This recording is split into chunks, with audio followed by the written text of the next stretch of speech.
Stay hungry, stay foolish. Today's guest offers us a fascinating glimpse into a near future where careers last 100 years and education lasts a lifetime. Our guest makes the case that learners of the future are going to repeatedly seek out educational opportunities throughout the course of their working lives, which will no longer have a beginning, middle, or an end. Her book focuses on the disruptive and burgeoning innovations that are laying the foundation for a new learning model that includes clear navigation, wraparound and funding supports, targeted education, and clear connections to more transparent hiring processes. The book examines how will a dramatically extended lifespan affect our careers?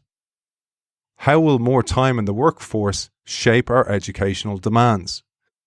Will a 4-year degree earned at the start of a 100-year career adequately prepare us for the challenges ahead? It's a great pleasure to welcome the author of Long Life Learning, Preparing for Jobs That Don't Even Exist Yet, Michelle Weise.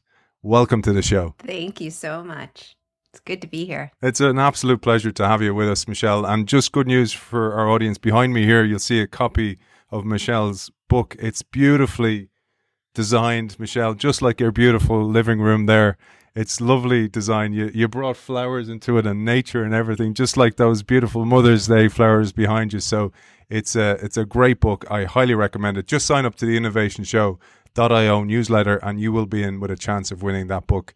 So Michelle, we got talking beforehand. You've worked with some of the best minds in innovation. And I was telling you that your previous book, which you wrote with the great Clayton Christensen, may rest in peace, you've incorporated elements of that into this because that was the lens through which you see the world change and the ecosystem change. And you had the great privilege of working with Clayton Christensen, as some of our other guests on the show have had, Scott DeAnthony, Mark Johnson, and indeed Whitney Johnson, who you know.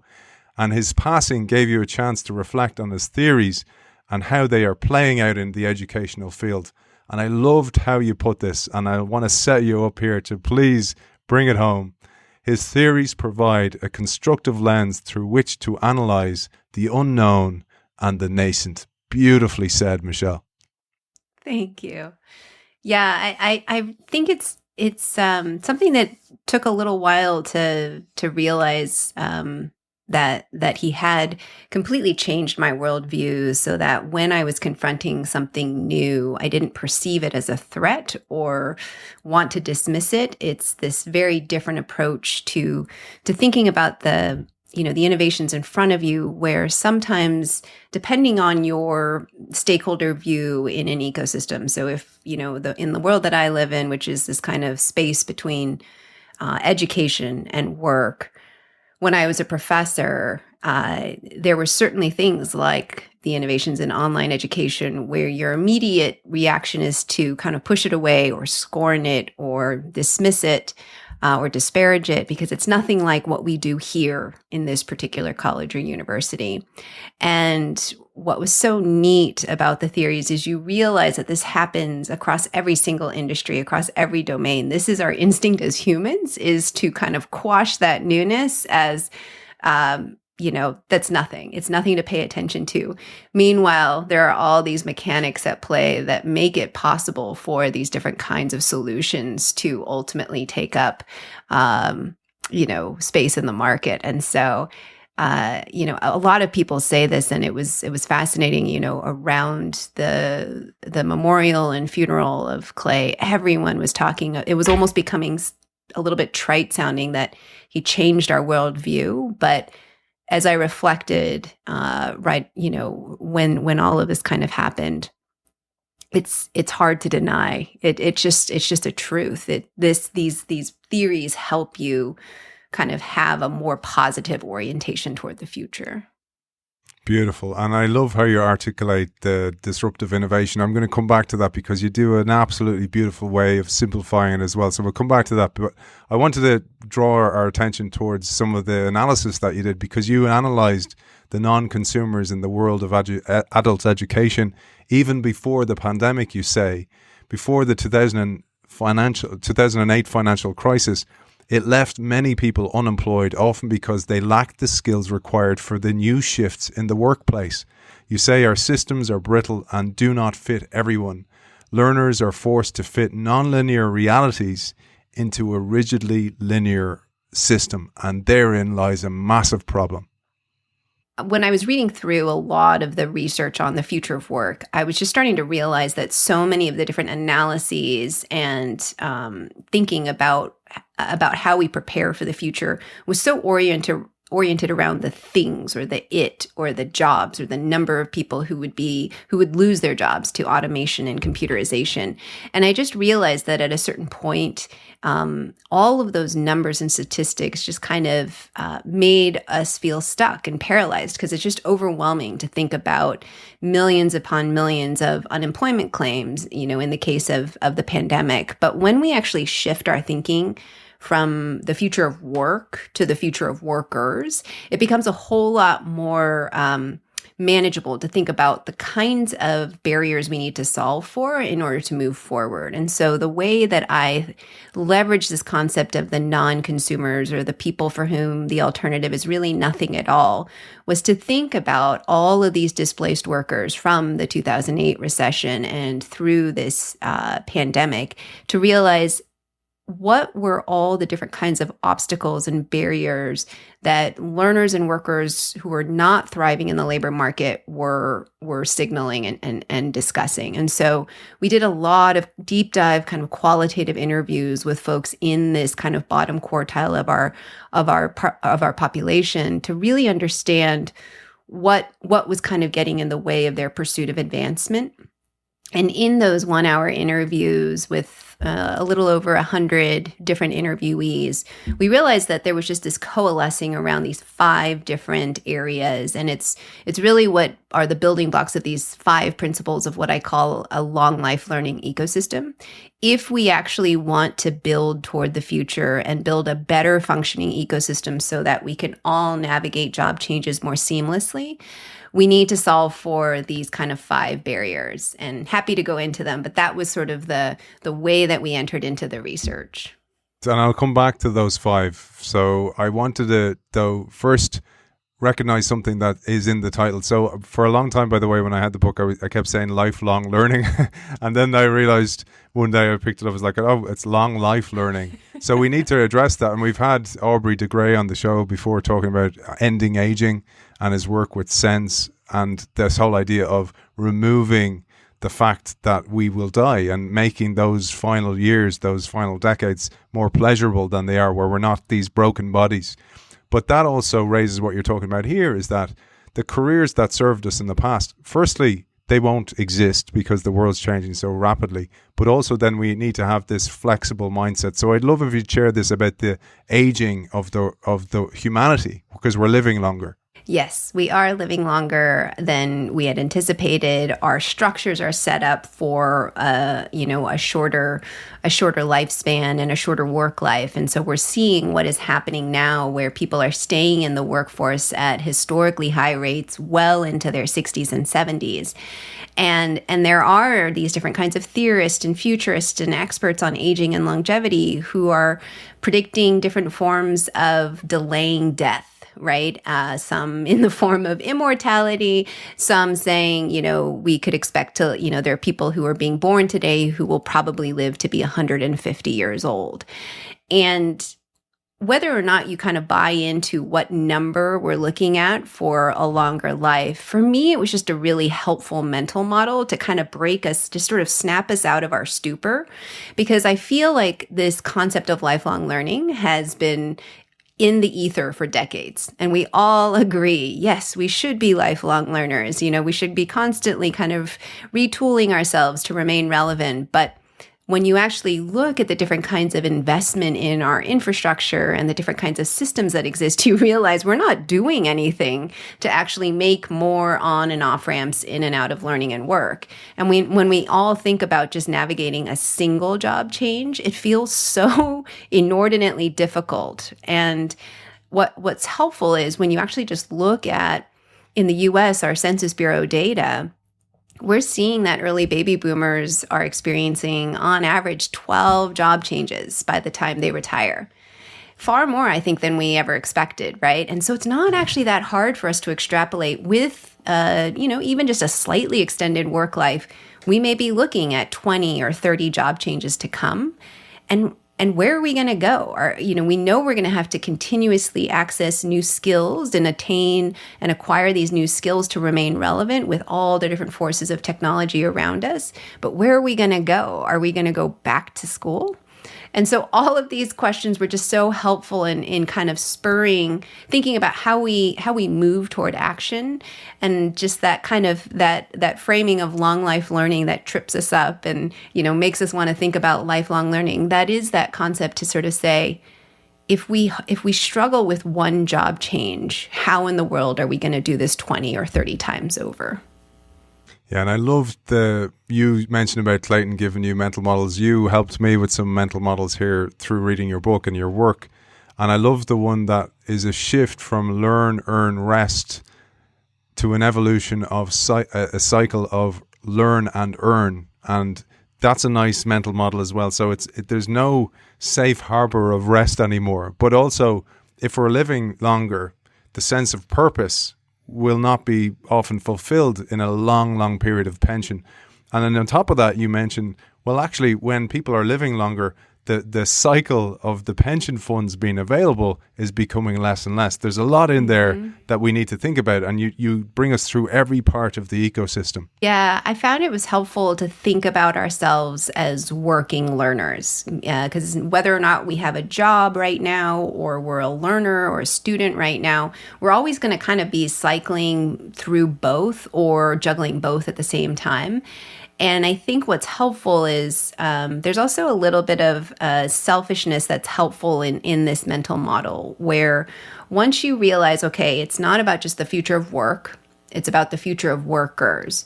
But still, it's not just about like those people over there who need to reskill because maybe they didn't get the degree that they needed earlier on. It's about all of us. Even if we have a degree, even if we have a fulfilling job, we can't actually expect some sort of permanence or stability there, because we're all going to be affected by these different changes and have to shift and change our mindset. And so in a way, there's a little bit of selfishness, because it's the future of workers is the future of us. And it's a lot easier to kind of get to work on something that's going to affect us as individuals if we realize, oh my goodness, if in our case in the US, if 41 million Americans are bumping up against these same barriers around career navigation or wraparound support services, or, hiring processes that always demand a degree instead of looking at skills, these different kinds of barriers, if they're bumping up against those, we're also going to bump up against those same barriers. And so, I think there's nothing like a little bit of empathy and selfishness to sort of realize, oh, that's going to be me. I'm going to be stuck. So we better fix this now. And another thing you talk about, so if we're in this stage of living longer, there's going to be more and more of a responsibility on children, perhaps, to care for their parents. So the kind of sandwich generation that's caring for the generation before them and the forthcoming generation, perhaps their children and their parents. And where I got empathy from the book was the understanding that so many people need to take the off-ramp from the workforce in order to care for those parents in their older age. And in doing so, the ramp back on again, the on-ramp, is very difficult for them, because they often get judged or ostracized in some way by the system. Yeah. I mean, I think what was so illuminating about the pandemic was all of a sudden front and center were all of our caregiving activities and responsibilities, right? And in the book, I talk about some research that was led by the Harvard Business School, where they were able to, survey a good amount of folks to realize, 73% of folks actually all have a pretty substantial caregiving activity that maybe makes them a little less productive at work, but we hide it. We always kind of hide it because we don't want to be viewed as somehow less productive or less marketable in some way. But of course, the pandemic just brought it all forward for all of us. An accelerant, and I think that the thing I'm very interested in is about how when, Warren Buffett said, when the tide goes out, we'll see who's swimming naked. But now that the tide comes back in, how do people react? So there's a huge shift needed there. They've had a glimpse of the future. But I wanted to emphasize one of these great initiatives you talked about, because you emphasize the need not just for human skills that many people are talking about, but for hybrid skills, the genius of "and" you called it, which I loved. And you mentioned a great initiative in Finland with AI, with artificial intelligence. Yeah, I should say those are Jim Collins's fantastic words of sort of not the tyranny of the or, but the genius of and. And I think in the higher ed, workforce, this intersection, there's often been this kind of war between employers and institutions and faculty saying, the training is your responsibility. Both sides are kind of, trying to, shove the responsibility on the other stakeholder. And in this case, there's always been this kind of vigorous debate about what the purpose of college and post-secondary education is. Is it for that kind of well-rounded, these liberal arts competencies, or is it about training for skills that are in demand in the labor market? And it's really that kind of false choice that we just really need to stop having this argument. It's this never-ending kind of circle, but indeed, employers are asking for both. It's not enough for us to just be generalists or humanists. We need to also have enough technological or technical skills to be dangerous. And it's this really important both and, where we need to not only kind of really hone our skills as humans in ways where we can outcompete or coordinate better with robots and machines. But we also have to have a really good grasp of the challenges of AI and when to intervene and how to think about these challenges. So we need also some of that technical vertical expertise. I wanted to come back to something you talked about, because you do this so eloquently in the book, which is the idea of non-consumers, but also that damn innovators dilemma. And because you worked with Clayton so closely, you have a very deep understanding of both sustaining and disruptive innovation and indeed non-consumers. I'd love you to take our audience through this, because it builds the very foundation about the disruption of education itself. Yeah, it's always been fascinating, because when we talk about disruption in education, I think people tend to think of disruption as happening in a single moment. But really, when you actually analyze different industries, you realize that in the automotive industry or in the steel mills, some of these changes and upending of these industries took multiple decades. It's not an instantaneous kind of now you're disrupted. And so when Clay and I and the Institute would point to disruption in higher ed, we would actually start off as early as the early 1990s looking at these different kinds of for-profit institutions like the University of Phoenix and DeVry. And it's so interesting when I mention these universities, people have a real visceral reaction, because they either think that is a low quality experience and that has nothing to do with, real post-secondary education, or they'll mention all the ways in which the predatory recruiting practices really were just so harmful to the citizenry, right? We had these stories about some of these universities fleecing people who were homeless and getting them to sign on to these different platforms. The thing we need to remember is when you actually look at it with this lens of non-consumers or people who really had no other access to education, what was fascinating about what Phoenix and DeVry and these other institutions were able to do is once online technologies became solid enough, they were a haven for people who were working and couldn't imagine going on campus or thinking about synchronous learning activities. It was this flexible, convenient pathway that allowed them to do both, to both work and earn a living and also learn new skills. And so even it's fascinating, even when these predatory practices were revealed, our government, in terms of our senators, even illuminated how this was poised to be a real solution for workers and learners. But they got kind of misled, sort of gaming the federal financial aid system. But that really is sort of the moment of beginning of this kind of potential disruption that may occur in the US, at least in higher ed. And we've seen different waves of disruptive entrants come on the scene. And I think our tendency when we look at some of these mega online universities that are housing anywhere, over 100,000 learners each, we tend to think, oh, that's maybe what we think of as disruption, but not quite. Because even in those cases, we're still building on that sustaining trajectory of the models that still kind of have to fit in under the regulations of how we give out financial aid. And so there are different kinds of barriers and processes that we have to squeeze these innovations into in order to build. And so what I try to do in the book is just articulate that what is being forgotten here or overlooked by most universities is that we are not looking at this huge untapped market of us, people who are in the workforce or who are above, the age of 25, who are not thinking of going back to college.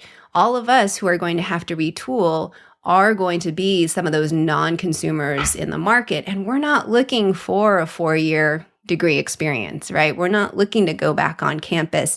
And sometimes we only need, 4 competencies that we need to acquire in order to get that promotion or maintain your job, right? And so what is the post-secondary and training system doing in order to serve all of us?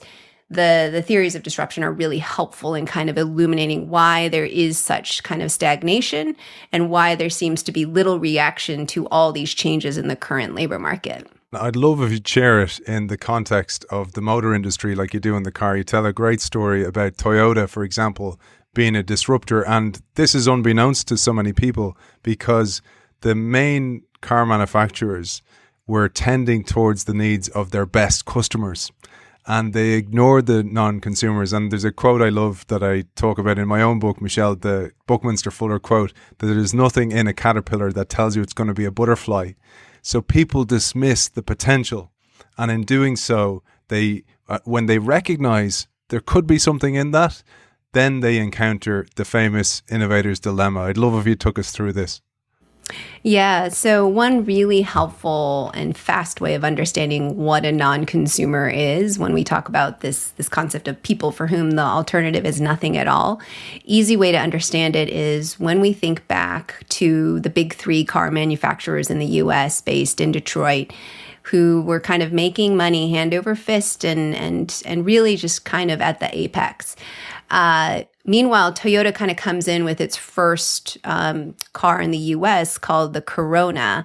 And it was this tiny little car, and it was kind of crummy in terms of its performance. It tended to break down a fair amount. But for people whose options were riding the bus or walking, it was a fantastic little vehicle, right? Because in their minds, they were not comparing it in terms of performance to a Cadillac. That wasn't within the realm of possibility. So they weren't those sort of consumers in the incumbent market. And so that's what we mean by sort of thinking about non-consumers. It's usually when you have any sort of new innovation or solution, it usually starts in the center of a market where people have the most amount of money and the most amount of skills.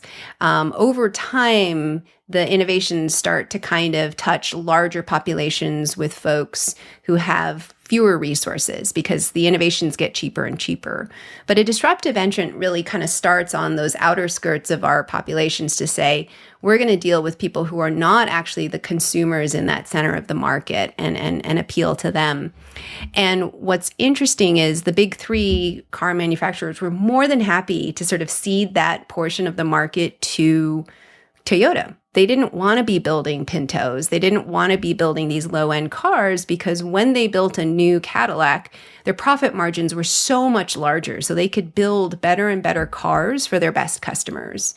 What they failed to realize, and this is the hard part of the innovator's dilemma, is that they never expected that Toyota would realize over time the needs of the market better build better and improve their technologies and improve their skills to ultimately create the Lexus brand of vehicles and kind of completely upend the market.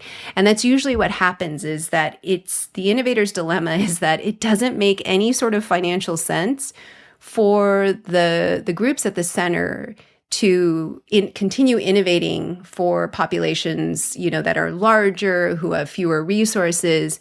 It doesn't make sense from a financial perspective to pursue that low end of the market. And that's where, if a disruptive entrant can really gain a toehold there, we have to watch out. Brilliant. And I love what you say. So disruption always starts with good enough. And that's what trips people up. They don't think the product's good enough. I even think of the original iPhone. It was clunky, didn't perform very well. It certainly wasn't a good phone, but it was built for a future that hadn't arrived yet. And I wanted to bring that to higher education like you do in the book, because you say it was only from the 1990s onward that a technological enabler, online technologies, became good enough for groups like University of Phoenix or DeVry, like you mentioned, to consider moving upmarket by launching the first fully online universities. Now, two things generally occur when you mention these schools. You mentioned them both negative, but I'd love if we explored how taking the concept of good enough from a Toyota perspective, let's apply it to higher education. Yeah, so imagine we're professors at a prestigious university and we're looking at the innovations in the 90s that are happening at University of Phoenix. Our immediate impulse is to think, well, that's a terrible low quality form of education, because what matters is face-to-face interaction. What matters is small class sizes so you can really personalize the education or meet the learners where they are. This is kind of our instinct, is to think about all the ways in which we currently behave are the performance metric that matters to learners. What was fascinating to see is that the first consumers of Phoenix and DeVry education were more than happy to pay way over state tuition costs, way over what people were normally paying, because they weren't looking at those same performance metrics of small class sizes in person. They were more than happy to kind of pursue something that gave them that flexibility and convenience, and they were willing to actually pay a premium. So that's kind of an easy way of thinking about that challenge. Do you talk about even the higher end universities, for example? They do what always established brands do. They start to compete on marketing or product lines. So you say, in an effort to outpace fellow institutions in the game of college rankings, schools have improved classrooms, built more buildings, updated technology, sponsored faculty research, increased administrative overhead, and decked out residence halls and dining facilities. Meanwhile, some schools have focused on the singular value proposition of teaching the new majority of learners. Again, those non-consumers. I thought you brought it together there beautifully. Thank you. Yeah, it is fascinating to sort of see in a lot of the projections that different analysts are putting out there.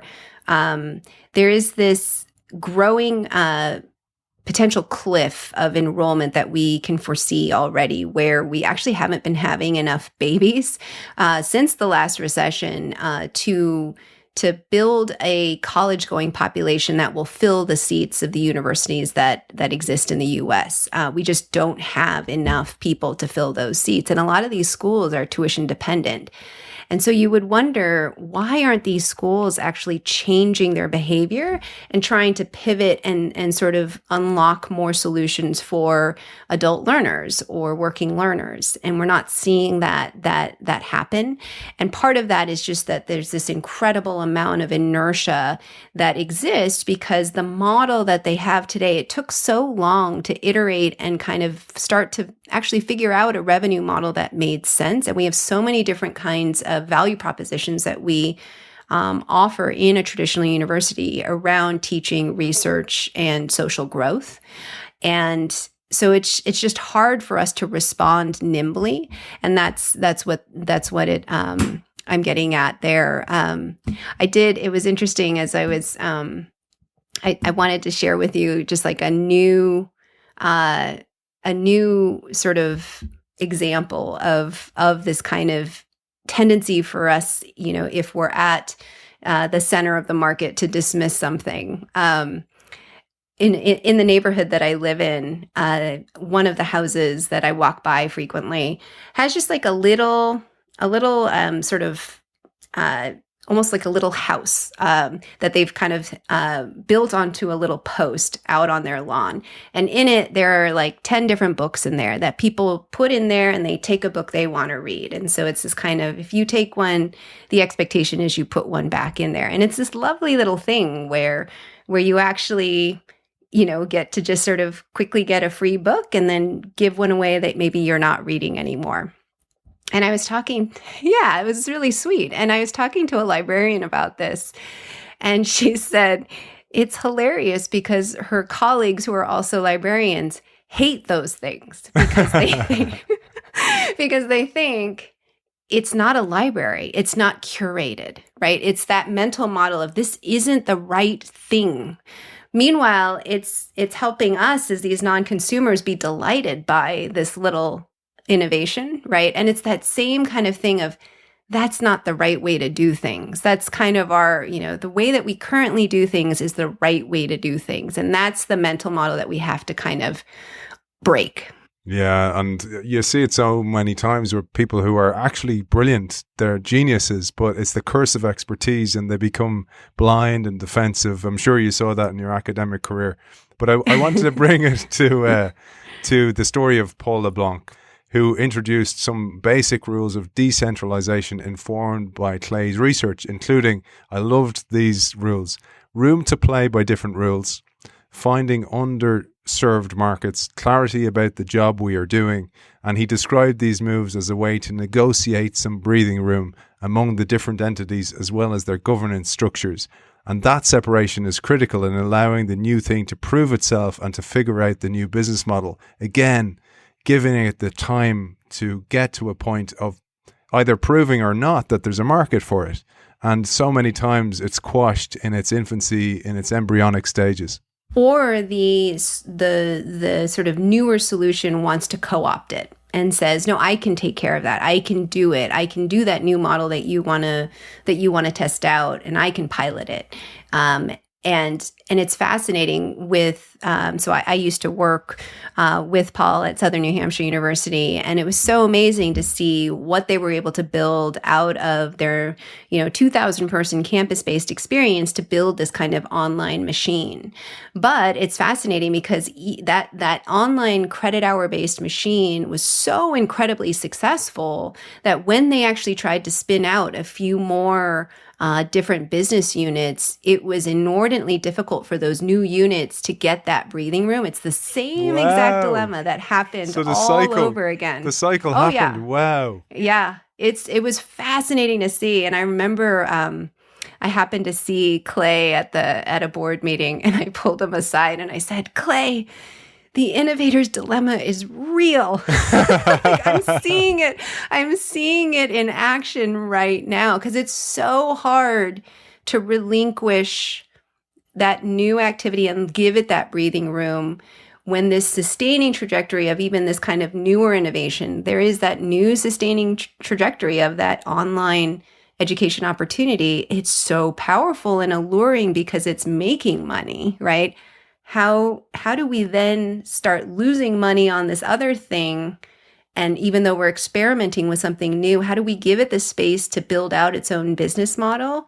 It's so hard to do. Wow. And so many of our listeners are those people who work in the space that's supposed to have breathing room, but there's nowhere to breathe. Yep. They're gasping for air. What have you seen then? So let's make it a more generic, maybe an example or even a thought process of what works. So what you said there about the cycle keeps continuing. I thought about the idea of the hydra that you chop off its head and two more appear. So the cycle of getting to the top of your S-curve continues to happen, and that decline and that defensiveness. But what have you seen that actually works? Maybe in education, maybe elsewhere.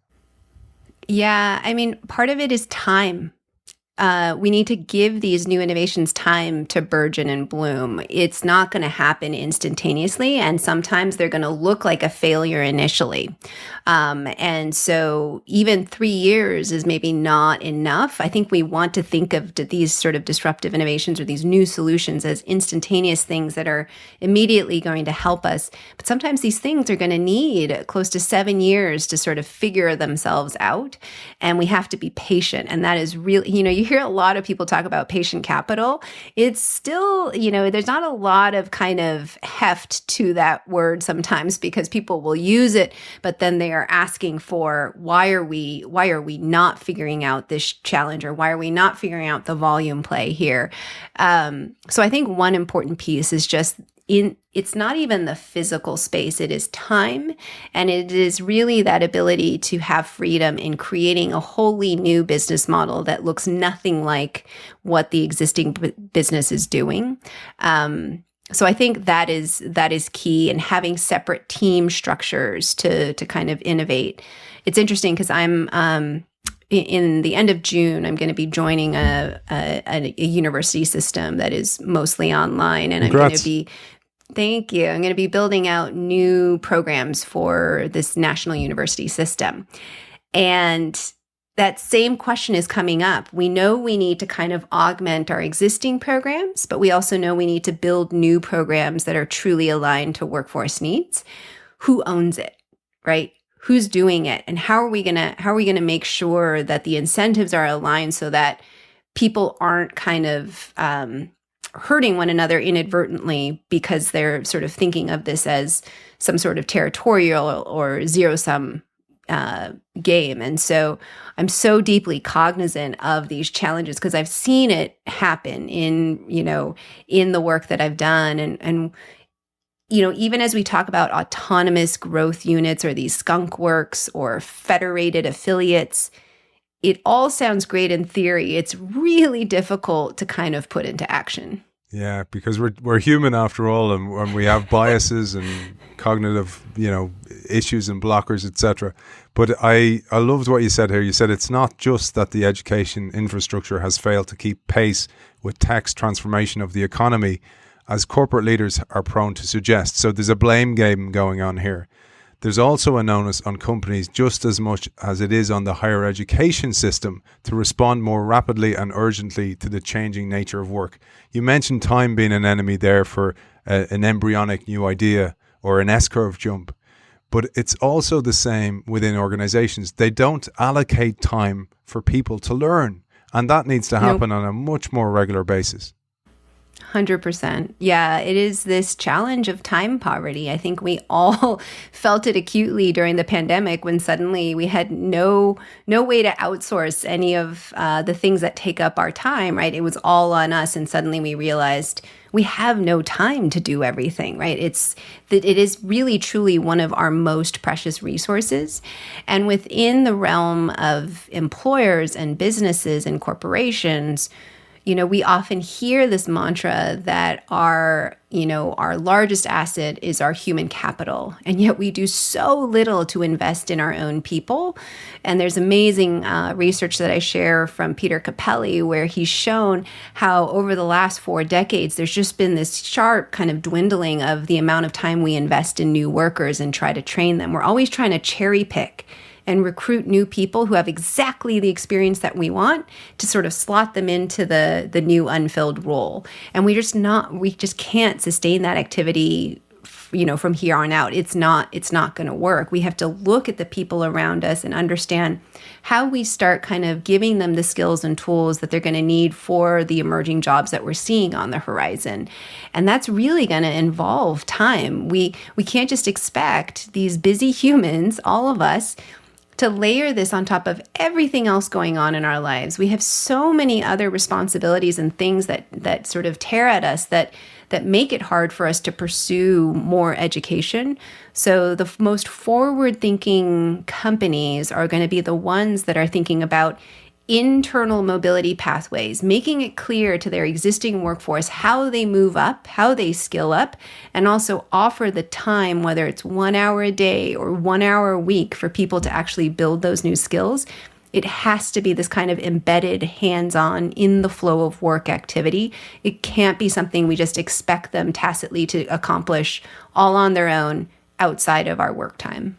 And the mental model you gave me there was the idea that the on-off ramp actually needs to exist within your 5-day week as well. So you have to have the opportunity within the organization. So there's a highway happening within the organization itself. Mm-hmm. But you mentioned there about people, we can't expect people to do that. Now, we all know those people who are constant learners. We know these people. They were lifelong learners. Now they're going to be long life learners.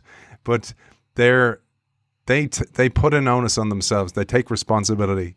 But one of the things I really got from your book was the empathy for those people who just don't have that bandwidth. They don't have, I'm very privileged to be able to do that and educate myself. And it really gave me that perspective to see things from the other side.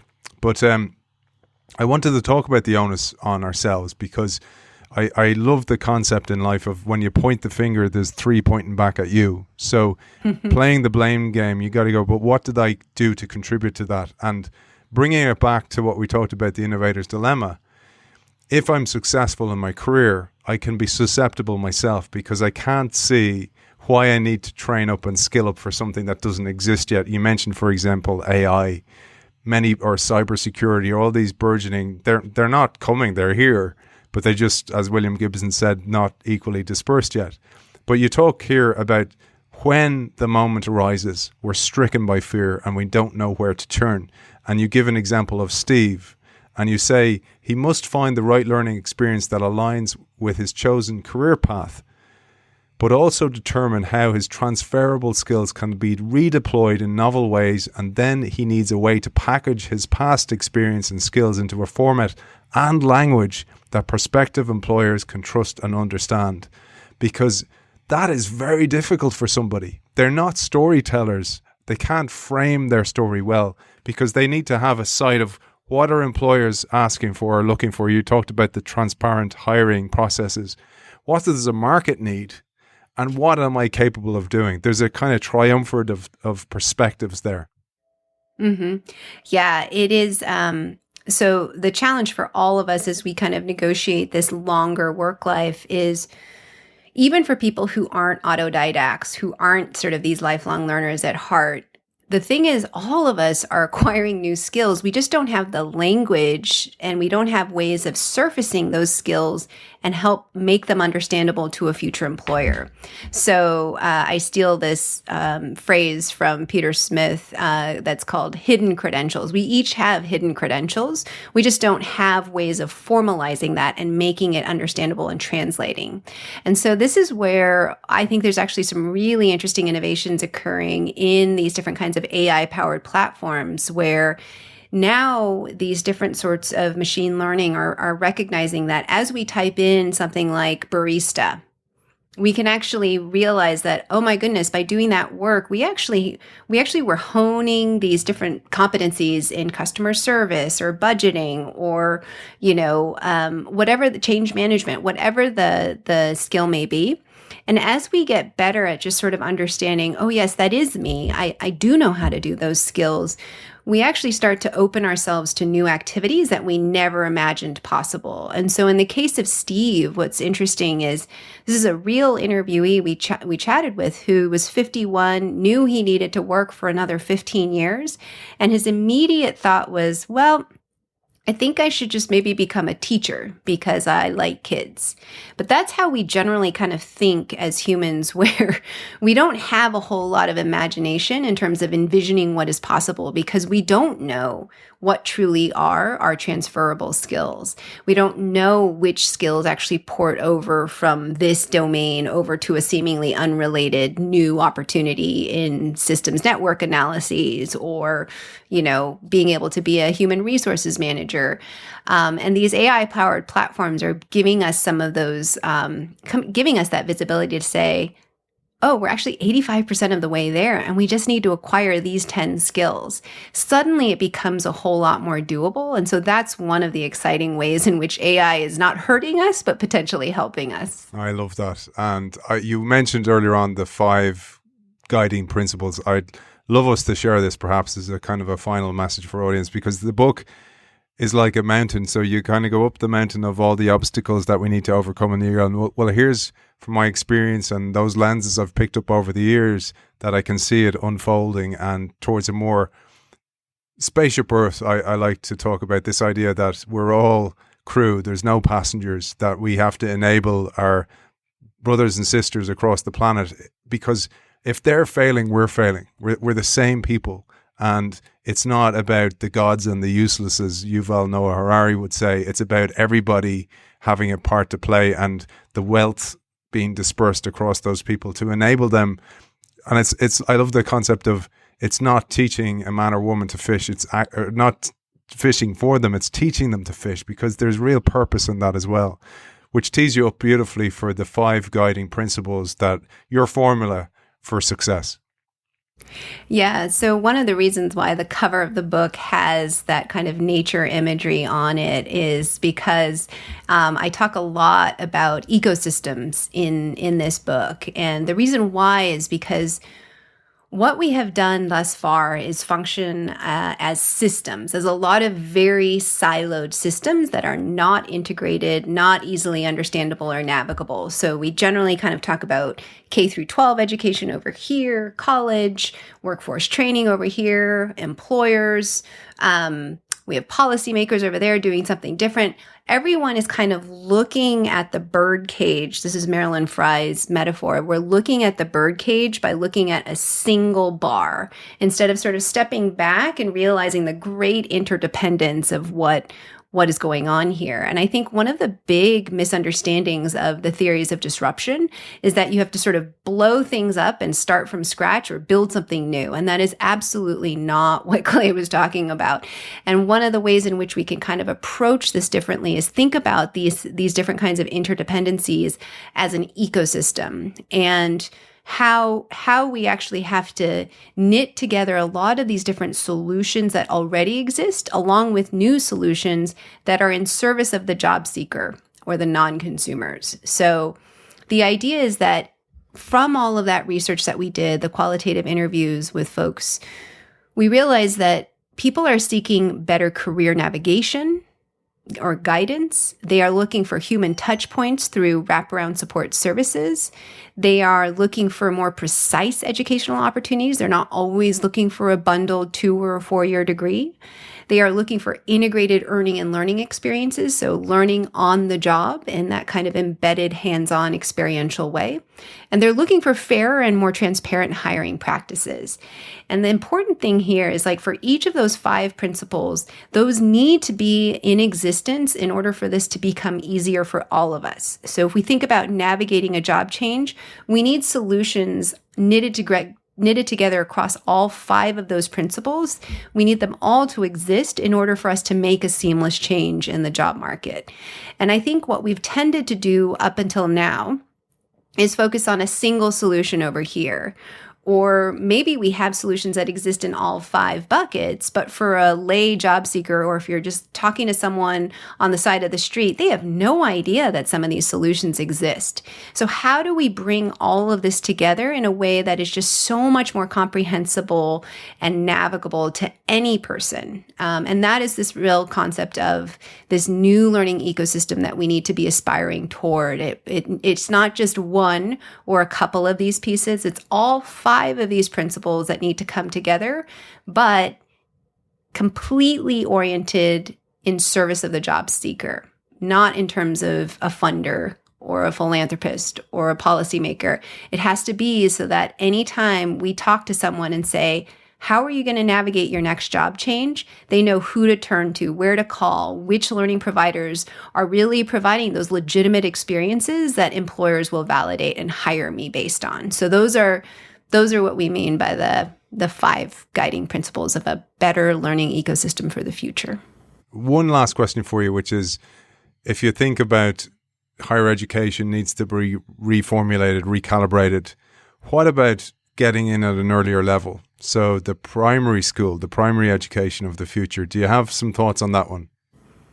I do. So I had the privilege of working for Imaginable Futures, which is Piero Midyar, who's the founder of eBay. It's his venture philanthropy group in education, and they very much have a two-pronged approach to intergenerational mobility. It's not just about the working learner or the adult.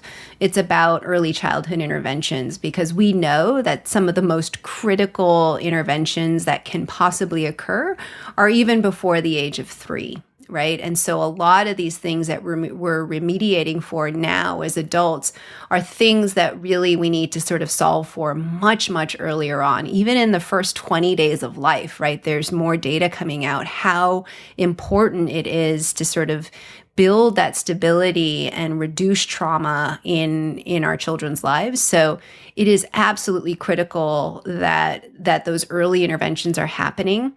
And I've found myself often in this kind of existential crisis where I focus so much on more mature learners. Meanwhile, I know that some of the primary interventions that are occurring are so much earlier on that we need to solve for. And that's why we need so many more solutions and organizations and innovators working in this space to make sure we're solving for all the different levers when it comes to intergenerational mobility. And it makes it there's more spokes on the birdcage then when you start talking about that, don't you? Yeah. One of the things I found fascinating, and this is from a personal perspective as well, I work as an executive coach for several executives.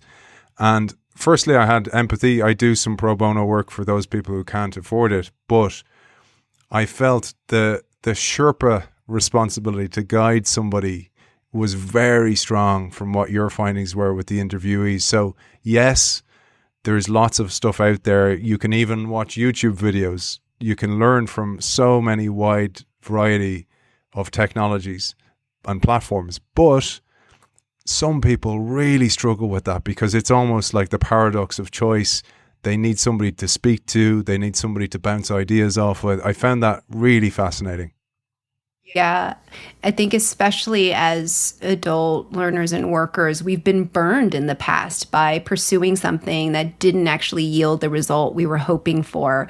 And so as a result, we do need those Sherpas, those guides on the side, those trusted advisors, those coaches. We need someone to turn to. It's not always going to be a tech-enabled chatbot, although some folks really sometimes prefer in certain venues and cases not to talk to someone yet. Other times they want hands-on, help me, I am in a crisis, what do I do, where do I turn? Those human touch points are real and critical in terms of our gaining confidence as learners again. I thought that was fascinating, Michelle, from even say take a middle schooler that when they're going through career choice, they're totally lost. And maybe the career, talk about the time is the enemy again. The career teacher or the career coach or the counselor, it doesn't have time to put much time. It's almost like going to the doctor and you're rushed out the door and you don't have that kind of Sherpa. And then I thought that's interesting from a school perspective to have that type of person who has a sight of you every maybe month or something like that to guide you and, again, bounce those ideas off. Mm-hmm. Yeah, and part of it is we don't have a lot of opportunities for our young learners to try out some of these different kinds of work, right? And we're asking them to aspire towards something they have no experience in, right? And so how do we make sure we're building in different kinds of apprenticeships or internships or work-based learning opportunities so that they realize, oh, I love solving problems, for these kinds of companies or people who are working in this field. We can't just sort of aspire towards something in the abstract or have passion for something in the abstract. We really need ways to kind of have little gigs here and there where we can try out and build those skills and realize, ooh, that's not a fit for me, or I really need to start, learning some skills so I can kind of move in this particular direction. Michelle, before we finish, I'd love your final thoughts for our audience. What would you say to a general audience now? But before you do that, where can people find out more about you? You do a lot of keynote speaking, for example. Where can they find you? If people want more information, I have a website. It's very easy. It's called riseanddesign.io. And I'm also on LinkedIn and Twitter if with the handle at RW Michelle with 2 L's.